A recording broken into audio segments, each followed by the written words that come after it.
Hi, I'm Doris with dorisyogatherapy.com, and today I want to show you a pose. It's called butterfly or Badhakonasana.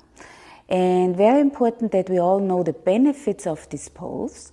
It releases tension and tightness in your low back, in your hip, and in your inner thighs. And so it promotes a lot of relaxation, not only like when you are tense in your neck or in your head. It releases headaches. It's also very calming. It has a relaxing effect. And to manage stress and reduce, most and for all, depression and fatigue. So those are one of those benefits. There's plenty of more, but those are the most important ones. Now, caution would be people with knee injuries or with any kind of groin injury, and you're using different kind of props, what I will show you in a second.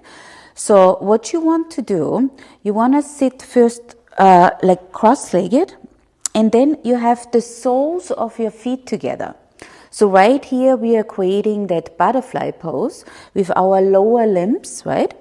So the soles of the feet together. And you can bring your toes together where your toes are relaxed, it doesn't matter. Now let's say you have an issue with your groin, you want to support anything underneath the knees. So you can use pillows underneath your knees, and there is like support for your knees, right? Or when you don't want to use the pillows, you can use the blocks underneath. That's another option. And now from here, to feel that benefit, there's two different things what you can do in this pose. So you're sitting here and you can bring your heels closer towards your groin.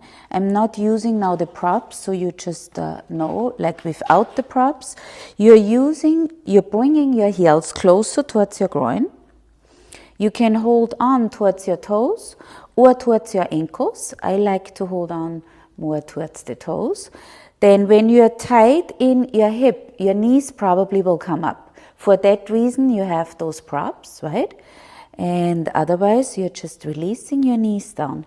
Your shoulders are never creeping up, since this has nothing to do with our upper torso. It's all about our lower limbs. And you're reaching forward. So you're not rounding your back. You're pushing your chest forward. Your shoulders are relaxed. And you're coming forward to your own flexibility. You don't want to whip and you don't want to push it. You just gently get into it. So when your heels are closer towards your groin, you're working obviously your inner leg line to open up. That's your issue with your groin, right? When you have issues with your low back, you bring your heels farther forward and out. Same thing again, you're holding on. You can use your props if you like. This is up to you, and you're reaching forward. So this is all different. Some people will stay right here, chest is reaching forward. Some people can move even a little bit deeper. You don't want to bring your neck forward. Your neck is lined up with your chest, and you just bend your elbows gently, and you're staying here. So there's all this variation. You even can stay right here. This is plenty, you know. You don't have to push it. Everybody is different with their flexibility. And I want you most and for all, listen to yourself. That's the most important thing. Then you will tune in with your own body, and that will release any kind of tension, as I said earlier, in your hip, in your low back, and in your groin. So that would be a pose what you probably want to do when you feel tight, when you did a lot of walking, a lot of sitting, releasing tension in your hip joint. So I hope you take a use out of this information.